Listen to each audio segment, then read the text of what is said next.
Even before Israel's establishment in 1948, a conflict in Palestine had emerged.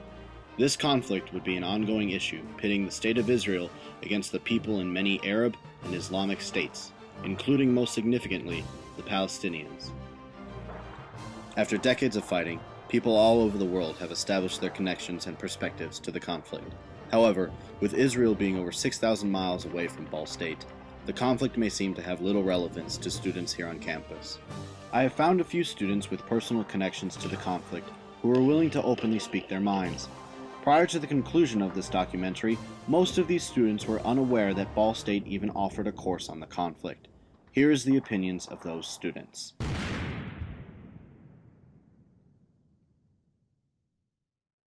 Abraham Schreier. I'm a graduate student in the Department of History, first year. Undergraduate IU, 2012, political science and history, and my religious affiliation is Reformed Jewish. I'm Mahnur Aisha. I'm a freshman business major.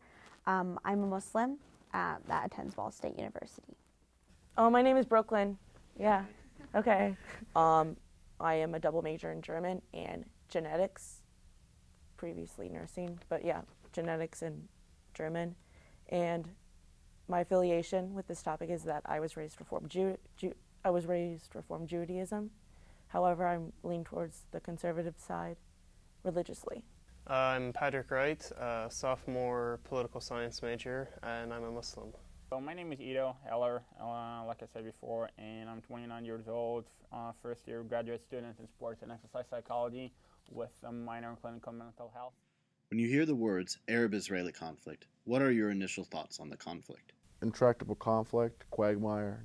It's something that probably gets too much attention than it should. So it's something I've always known about, thought about, cared about. So a lot of things come to mind. Initially, what I assume, without knowing anything, I would assume that it's just like a religious conflict. Rather than a struggle between lands, I would think it was just a struggle between two faiths and them trying to recognize each other and respect each other and find the equal kind of grounds to just like the way they should treat each other. So I see that as a conflict between two faiths.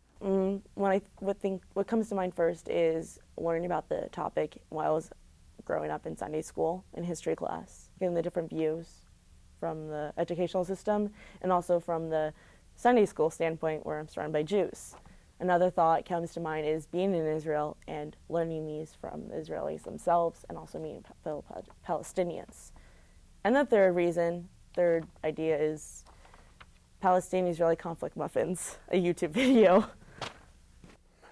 Something that is not can solve by pure negotiation. It's something very deep, going like almost started 120 years ago, and I just do not see that in this current generation it will be solved because it's more deep than just a fight or a conflict about territories. It's about cultural conflict. So that's the first thing.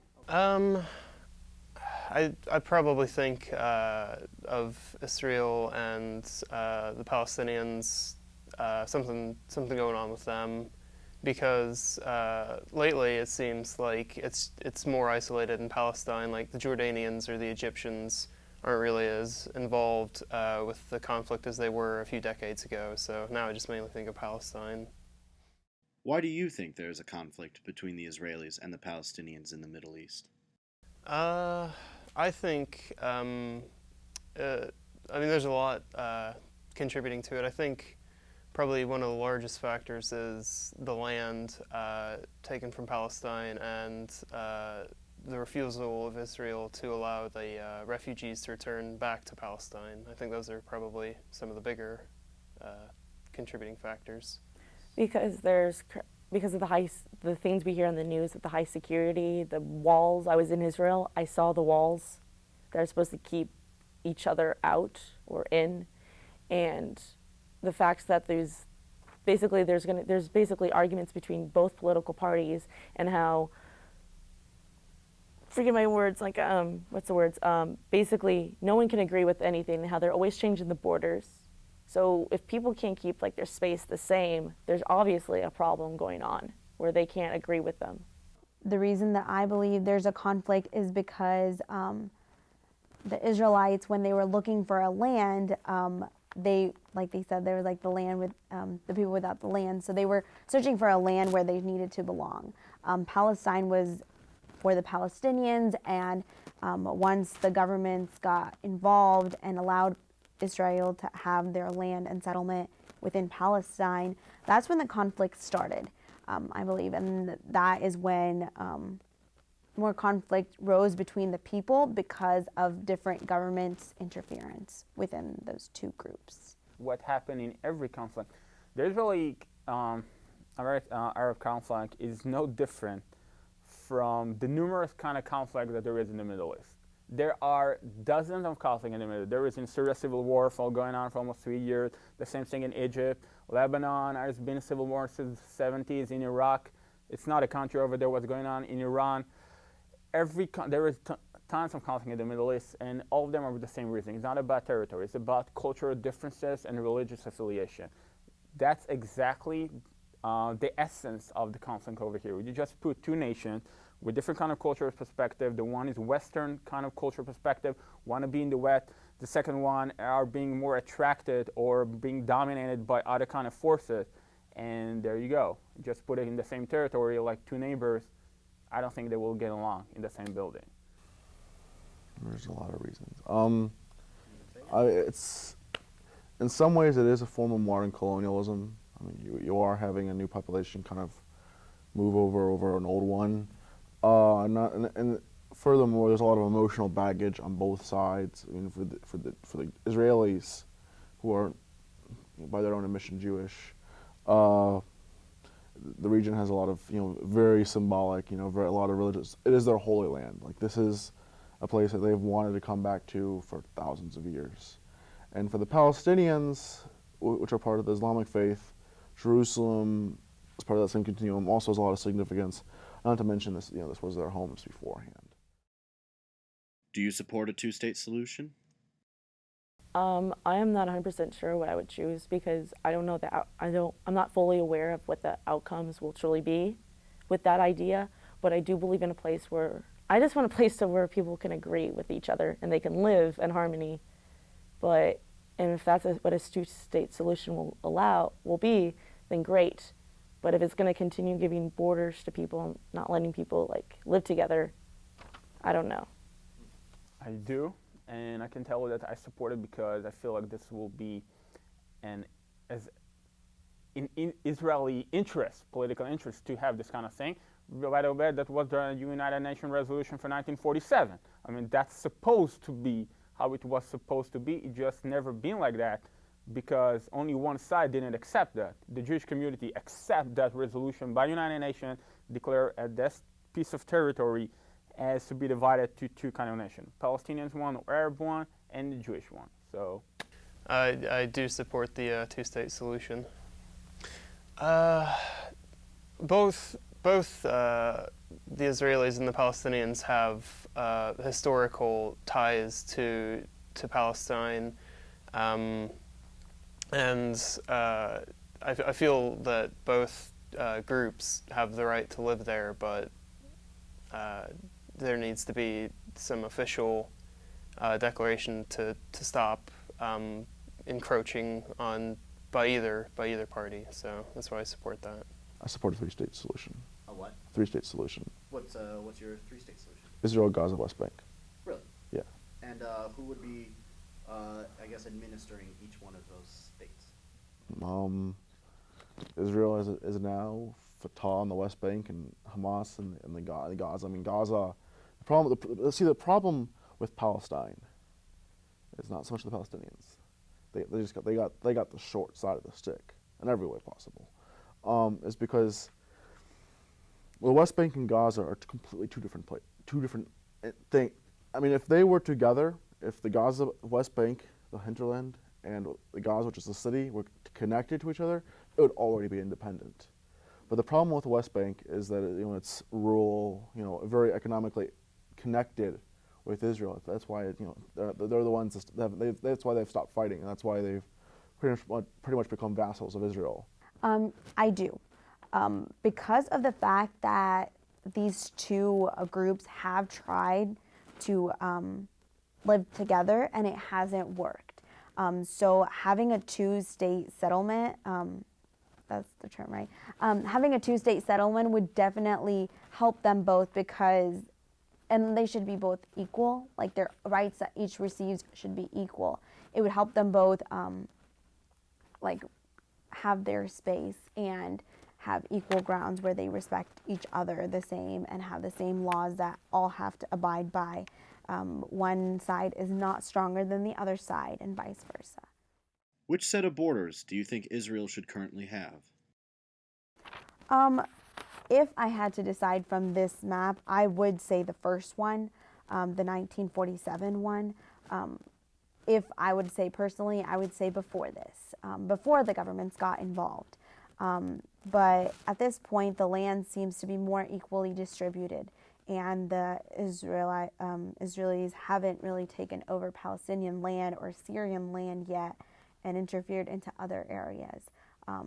That is what they were given, and that is the closest thing to equalization between the two sides. So personally, I think that that would be the best solution, and that's what that should have been. I'm not really a fan of this 1967 part because people need a place to live unless they were okay with everyone living like together. But if there has to be borders, then I agree with maybe the 48 to 49, because Jerusalem is shared between the both parties. However, right now, 2005, I'm fine with the borders. However, I just feel the Gaza Strip is a little too small. It's started to become complicated the way it is. Like we said, it's two nations for two territories, for two countries, for two nations. At the end of it, it should be.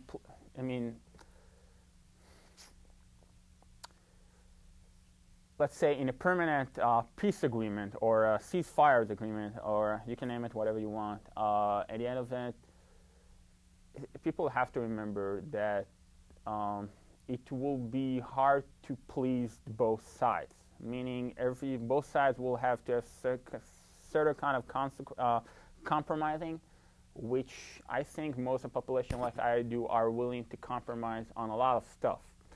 Now, but there is a catch over here. Right now, the major settlements in the West Bank are problematic just to bring them back. So this kind of settlement, obviously they're going to be a little bit changing in the 67 borders, but you can trade some territories, meaning the major settlement will stay under Israeli territory. Some isolated one will give back, but we will willing to exchange some territories from, I don't know, Judah Desert or any kind of territories like that. So it will be changing. It can be like 67 borders like it should be. But this is one thing. The Golan Heights is a totally different thing. The Golan Heights belong to Syria, or belong supposedly to Syria, and this is the kind of thing. So when we say the borders, we need to divide between the Israeli-Palestinian conflict and the Israeli-Syria conflict, and there is a Lebanon conflict, a different kind of conflict. It's not the same thing. So I just want to be specifically with the Palestinians right now. I think Israel should retain the 1947 map, the British plan for the Israeli state. Okay. So the original British mandate. Yeah, the original British mandate. Okay. And with that, Jerusalem is in full Palestinian territory. Is that Yeah. also included? Yes. Well, from the Israeli point of view, ideally, the 67, like post-67 day borders are the ideal borders because you get your buffer in the West Bank, because you got the Golan Heights, you got the Gaza Strip, and you got the Sinai. No one's. With those borders, Israel's going to can't be touched. But the problem is that those aren't Jewish populations. Those are native populations there. So they'll have nationalist, rhetoric behind them. So that's not feasible. They gave back the Sinai before they discovered there was oil there. The Gaza Strip they pulled out of because there's no reason to be there. The West Bank is harder to keep. I think that it's somewhere in between 48 and 2005. Do you think Israel is solely responsible for the Palestinian refugee situation? No, this is, I mean, the Palestinians are not the only nation in this face of the earth that striving to reach out for their own independence. You have a lot of communities, global, worldwide, from China with Tibet and other kind of conflict, with the Kurds in Turkey and Afghanistan, and the Iraqi border, that also have the same interest to reach out from their own states. They are not the only one. They are unique in one perspective. Unique in the fact that instead of, let's say, pure wishes in order to solve this issue, what's going on, they're just trying to maintain and make it like a biggest issue what it is. So it will be like more, let's say, world-class media will focus on that. I do believe that Israel is responsible for the refugee situation because the Israeli government is refusing to allow the refugees to return from Jordan or Egypt or other Arab countries back to their homes in Palestine. So, The word solely is a very strong word, and so I would have to disagree with that comment, because although they probably played a role, other parties have also played a role. So that's what I would have to say. No. I think a major problem is that the Arab countries. So remember when I said that Egypt basically kept the Gaza Strip under military occupation. The only country that really kind of integrated the Palestinians was Jordan.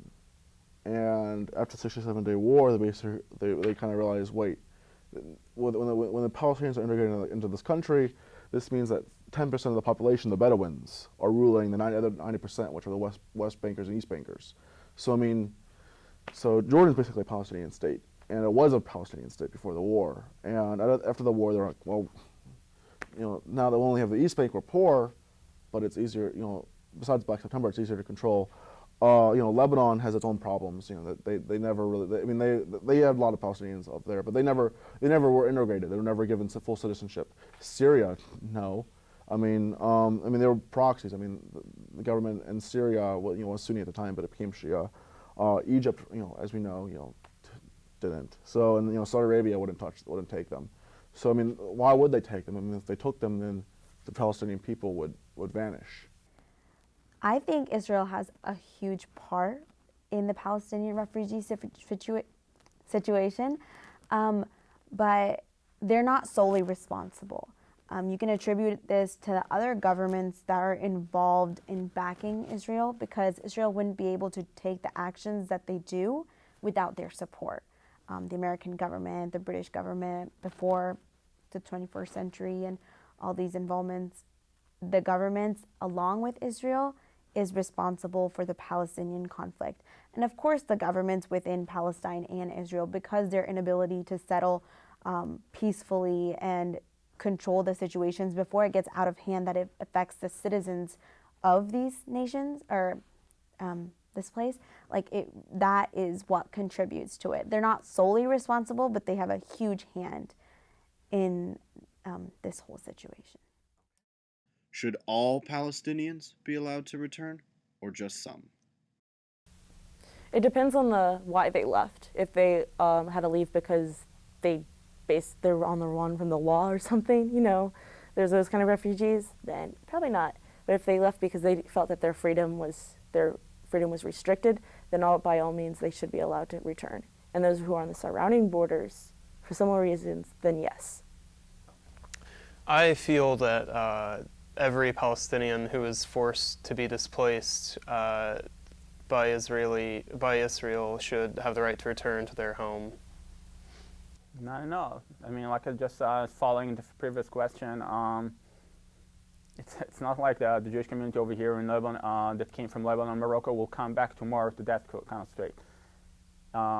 Their refugee will become after 1948 war, or we call it independence war. We didn't start that war. The moment the community that started war out the Arab because they refused to accept the United Nations resolution. And by doing that, okay, so refugees happen. There are millions of German refugees after World War II. There are refugees by any kind of conflict in this war. None of them came back to the original country. If you start to come back millions of Palestinians inside this Jewish territory, there will not be a Jewish territory. Okay. I believe that every Palestinian refugee has the right to return to their land. It's their land. It was taken from them in ways that was out of their control. It is saying as if someone came and took over America and we wouldn't be able to live in our country. We would have to flee maybe to Canada for safety, but we couldn't return to a land which we loved and which we grew up in, which has our ancestors that grew up, our history, our beautiful history in. So if I was a Palestinian, I would definitely want that for myself, and even being non-Palestinian, I say that Palestinians should be able to have the right to return to their homeland. I would say the same for an Israeli individual. Any country, you have the right to return to your home, whether it was taken to you rightfully or completely the wrong way. I think I mentioned that before. I think that, West Bank, Gaza can't take it anymore. Gaza's already overpopulated as it is. The West Bank probably could, but I mean, the water is a major issue. So there's not really a place for them to come back. I mean, Israel is kind of at its carrying capacity as it is. So I mean, there's just, I mean, it's terrible for them. But at the same time, I think that they should be able to, I mean, for Israel, they can't really come back to Israel because, where are they going to go? I mean, Israel's already kind of, Israel's going to leave their homes, go to Alaska. I mean, go to Poland. I mean, that's not going to happen. I mean, the Israelis are not going to let that happen as long as they have, the bigger stick. But I think that, I mean, I don't know if the Palestinians would take this, although they should. It's just, there's a matter of pride. They'll go down sinking with the ship if they have to, as long as they don't hurt their pride. Because that's the only thing they have left. Is I think that there should be financial compensation per. I mean, not for all of them across the whole world, but for for a certain quota of Palestinians. I think Israel should provide some reparations, for what's happened, and they should be allowed to come back to the West Bank if they can. So I think that's the only real feasible solution. What about a single-state solution? Or what if Israel annexed the West Bank and Gaza? I don't think that, I mean, let's go. The two-state solution is the best one because it serves our political interests as well. I don't want to see, no one want to see another 3 million Palestinians under Israel territory. It's not. It's not. You can make it one state because we are not one nation. It's like it's like people have to realize that it's like, I don't know, me saying that the French and the English will be under one. That doesn't make any sense naturally. So. I'm completely against the annexation of either Gaza or the West Bank because I believe that it should be an independent Palestinian state. So I would be against the annexation. And as far as Israeli citizenship would go, I think that should be left up to the Palestinians to decide if they want to, individually, if they would want to be either Palestinians or Israelis. Well, they won't annex the Gaza Strip. They're out. I mean, they're never coming back. I mean, they wouldn't want to touch the 20-foot pool if they didn't have to. I mean, they don't. That's why they shoot rockets in. But West Bank, I fear they may, and I fear they won't give them citizenship. They'll just go apartheid, which is my fear, especially under this government. And if they may just be doing these negotiations and having them fail, blame the Palestinians and just annex the place. And then make them second-class citizens and say, screw you, world. And then the BDS movement is going to grow and grow. So that is my fear. So no, Israel should not annex the West Bank. I mean, they could annex the West Bank, and if they gave them citizenship, then the whole idea of Israel is kind of gone. I mean, it would just be a secular country, then it would probably break into civil war in a generation. So no, it can't. I mean, it has to be a three states. I mean, the one states. I mean, they kind of want us one solution now, but it's supremacists, and not like the binational idea. And they really need it as a three-state solution. I mean, that's the only solution. And who knows? I mean, I don't know if Israelis feel like they have to act on it because, of their position now, which is pretty secure. So, no, Israel may, but they won't give them citizenship, and they should not annex it. I honestly don't think the one state would work because of the fact that it wasn't really tried out that much before, but it's very obvious that these two states cannot live together in peace. And if this peace isn't even initially possible, and you can't even see that as an option in the beginning right now, it's really tough to even say that they could live together as one state. There would be a huge struggle for the minorities to receive the rights that the majority has. I also believe that the Palestinians should still have space in the government for them. Could you rephrase the second part of this question? Sorry. Do you think Palestinians should be given citizenship and allowed seats in local and or national government seats? Yeah. Within Israel in this One thing. hypothetical within Israel. Okay. So, I mean, coming from my answer, I guess that wouldn't be, I think if they did live together in one state, it should be an equal distribution between the seats of the government. Both sides should be equally represented. Just like in America, we have the Republican and Democratic, and they're very equalized, or the way the people of the land say it. And the people of the land have a big hand in the elected individuals. Right now, I feel like all office positions should not go to one. Not all Palestinians should take every single office position, but neither should the Israelis. I kind of like the idea where they can get their own positions because Palestinians need a voice for themselves. I feel that they should, but the process for doing this should not be right away. It should take time. Are the Israelis oppressing or persecuting the Palestinians? I think there. I mean, yeah, there is, but I mean, it's like racial profile. I mean, it's like if you're not going to do that, then you're just going to be, the people there won't allow it. I mean, like the voter base. I mean, that's a problem. It's a democracy, so they're going to be kind of right wing. So I mean, it's like in the Southwest. I absolutely think that what Israel is doing to the Palestinians is oppression. They're building illegal settlements in the occupied West Bank. They're refusing refugees the right to return to their homes. So I would definitely consider it oppression. Yes, I do. I honestly believe that taking a land from somebody, from their land, the way in our country, the way I associate this and the way I interpret this is the same way that Native Americans' land was taken away from them. I thought the Native Americans were oppressed by Americans, by the new Americans. Their land was taken from them. And till this day, Native Americans feel strongly about their land and what had happened to them.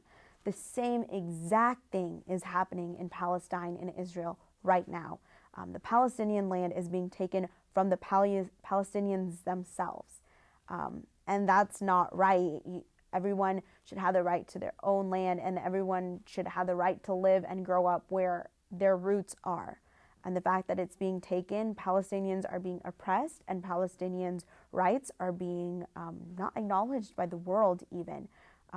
They were just recognized as a state even a couple of years back.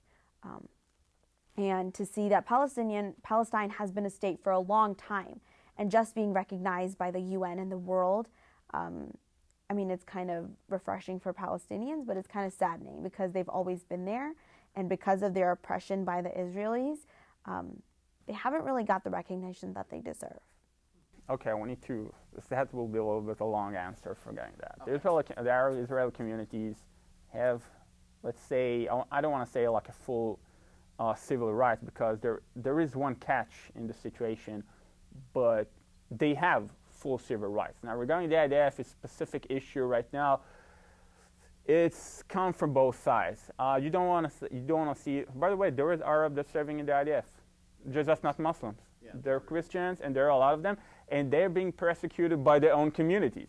So it's very hard for 18 years old Arab guy, which one of them had wrote an amazing blog. He actually is the nephew of Hanin Zouabi, which is a Arab parliament member in the Israeli Knesset, which is the Israeli parliament, who said you're going to serve in the IDF as well. So if someone will say volunteer to serve in the IDF, I hardly believe that someone would just shut the door inside of this faith. There are kind of solution problems regarding that, of course, because you just make him serve against supposedly he can face up his enemy, will not be exactly his enemy. There are some contradiction regarding that, but there are full human rights. And by far, comparing to what's going on in other Arab countries, which over there is none full human rights to Arab, which is absurd because there are Arab countries. The only thing that is not, let's say, equal is the fact that, yeah, Israel, by definition, there is no constitution, as you know, but there is like the civil right kind of thing. And over there, yeah, it states it's a Jewish state, meaning there are several laws that get priority for Jewish. One of them is the fact that every Jewish guy can return home to Israel and gain citizenship. This is something we talked about the refugees before that they cannot do. In this case, yeah, there is no equality, and this country is by definition called Jewish and democratic state. So obviously if you say democratic and Jewish, it's not fully democratic, but that's the only catch, okay? It's just to make sure they have full human rights. So, and Arab, there are parliament members in their parliament. They can run, they can choose, they can be re-elected. They can do everything they want. They can find a job. If there is like a non-official discrimination, there is this non-official discrimination. Racism, as in every other country, even here in the United States, the most full democracy there is our discrimination between ethnic groups. So that's the way it is. Do you recognize Palestinian independence? I absolutely recognize Palestinian independence. Basically, if it's associated with peace, then by all means. But I mean, I really honestly can't give a real answer until I know what the full outcomes would incur. No, I mean it's independent. I mean the Palestinian Authority. I mean it's a vassal of Israel. Let's not get ahead of ourselves. But I mean, the Gaza Strip's independent. I mean, not recognized. But I mean, so yeah. So I mean, it's independent. I mean, but it is and it isn't. But at the moment, my answer would be that yes, I myself recognize Palestinians as like Palestine, and that as an independent nation. Though majority of their land has been taken from them, that was their home for a long time. And yeah, I mean, as far as I'm concerned, that's even better. I will say 80% of the Jewish community in Israel would like to be separated so they can have their own country. And it happened in 2005 after the disengagement. One of the things that we encourage people, let's let them to live over there, let us to live and just put a big wall in between in the 67 border. That's what happened, the Gaza Strip. And so, yeah, of course, let's just reframe what is mean definition in which territories. That's the problem. There is a deeper problem. How do you feel about Western and American support of Israel, financially and militarily? Israel is a small country to begin with. Like, look at it, okay? We have states that are way bigger than this, and some people laugh at the size of those states. So, I believe that it's great that we're trying to help out the small nation. So, I mean, although I'm not really a big fan, of course, of those restrictions that are being placed on other people. However, Israel does, like, they are a small country. They're surrounded by these Arab countries that have verbally said they want to, like, have basically verbally and physically showed that they really aren't a fan of them. And so it's good. I actually am for that Israel helping out. I mean, America helping out the Israel government. I think that funding Israel and the Israeli military is a really negative factor right now. Mainly because I believe that the Israeli government, not the Israeli people, the Israeli government is oppressing the Palestinians and taking more of their land every day. They keep planning new settlements in occupied West Bank, and I think that supporting the Israeli government and giving them military aid is a really negative factor to the whole disagreement. I do not. I believe that the conflict is between the Israelis and the Arabs.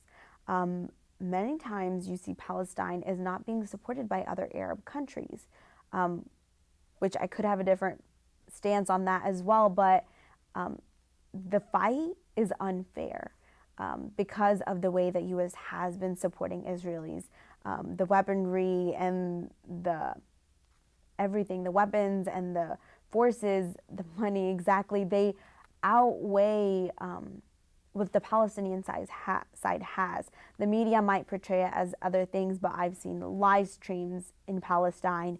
I've talked to people, Muslims and non-Muslims, who went to Palestine and came back and have said the fight is unfair. I had a teacher who decided to retire and travel across the world to Palestine and Israel, and all he sees is Palestinians throwing rocks while they're being shot against. So the fact that it's an unfair battle, and I do not support America's support of war in that region, because that issue needs to be dealt verbally, not physically, and not through war. There needs to be a solution between the two, and a settlement between the two nations or two states.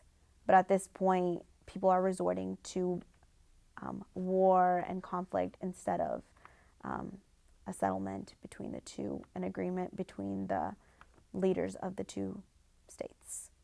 Yeah, I know. Well, yes, because Israel needs us. I mean, Israel is always dependent on us for power, for protection. If it wasn't, I mean, if we bend and then they go to Russia. But but at the same time, I think that it can't be unconditional.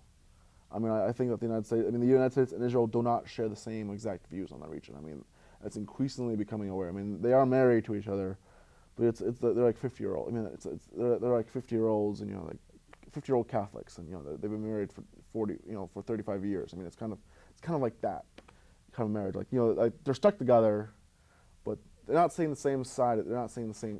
They're not on the same page, and there's nothing wrong with it, because from our vantage point, we have a completely different, perspective on the region than they do who are there, and that doesn't make either side right or wrong. So I mean, I think that we should put pressure on them in terms of not annexing the West Bank, and not kind of laying off the settler issue, and making sure that they're serious about actually negotiation, which I don't know if they are. Any kind of support financially, or let's say security, is not. It's something that, let's say, achieve. This world is developing and exists by political interest. That's all. So if some nations support other nation, they're not doing it as a friend's favor. They're doing it because they support their own political interests as well. So, and by far, there are some contradiction, i.e. see what's going on right now with the negotiation and stuff like that. If the Americans supporting Israel, it's because they have a political interest to make sure, and Israel is one of the Americans' biggest allies, to have a strong nation by themselves, and this financial and security supports go vice versa at the same time. So, of course, I support it, yeah. Where do you get your information on the conflict from? I read the news a lot. I read Stratfor religiously. It's like a geopolitical consulting firm. They release like analysis. So I'm a big foreign policy junkie. So basically, I just read a lot of the news. So I'm pretty well informed about the area. When I was in high school, I listened to NPR and read the paper, and also the government classes I would take. And now that I'm a sophomore in college, I've had less time. I've had less time available to listen to the radio and read the newspaper and all that. So the situation I'm not as well aware of as I was back in senior year of high school.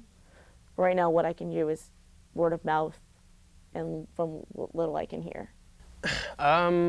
Just from the news sources I read Al Jazeera, the BBC, Reuters. That's mainly where I get most of the news that I read on it. I have many different areas. I have like Palestinian friends, So I have direct information. They used to live born and raised in America, moved back to Palestine in middle school, raised there, and just came back 2 years ago. So I've heard the side from a direct witness of what is happening there.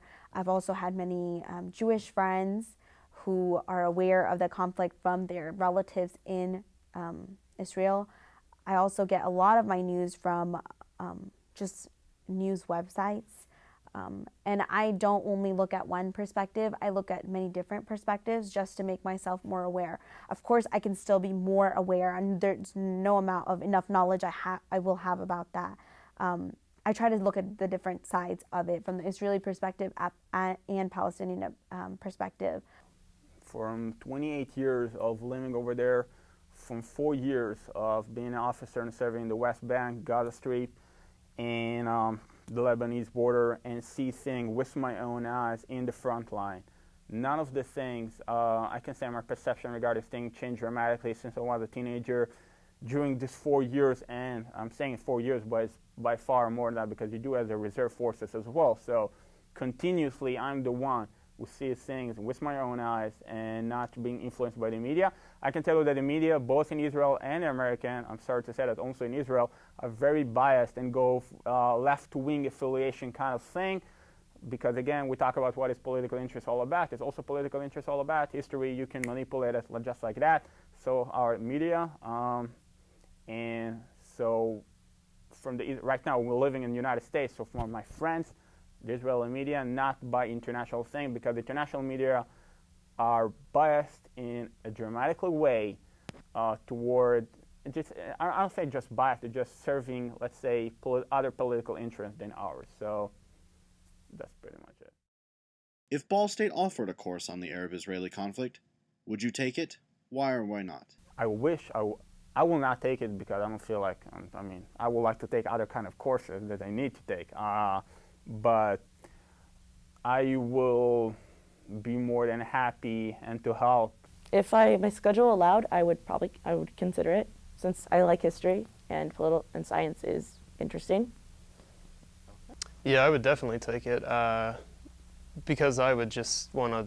I would want to learn everything that I can about it because I've never taken like a formal course over it. I've just talked to Palestinians and Israelis and just read what news I could find on it. So I would really like the opportunity to take a course over it. Probably not. Probably not. No, just I only have so many class hours I can take in time. So I mean, if I was here for like 4 years, yeah, I would. You would if And I took several at IU. So I've taken several. I've taken plenty of Israeli Palestinian classes. So that's also a reason why I know quite a bit, is because I've taken my fair share. So it'd be kind of redundant. Yeah. If my interest ever was more motivated, if I needed like an extra credit for my political science minor or something, I would definitely look into it. I just want to like obviously grow as a person and learn about both sides. Whether my personal stance might be with one side more than the other, I think it's important for everyone to learn about the whole situation before they make their personal opinion. It has become clear that students here at Ball State do feel connected to the issues surrounding the Arab-Israeli conflict. They have taken the time to learn and develop their own perspectives on the conflict. A majority of students interviewed support a two-state solution, but as shown, do not agree on what the borders of these two states should be. Another dividing factor is what to do about the Palestinian refugee situation. Some are in favor, others disagree, while others are uncertain on who should return. It seems emotional connections and personal religious affiliations greatly influence perspectives. This is a factor that cannot be ignored. But it is important to note that students favoring either side place peace and happiness for all factions involved in their hopes for a solution.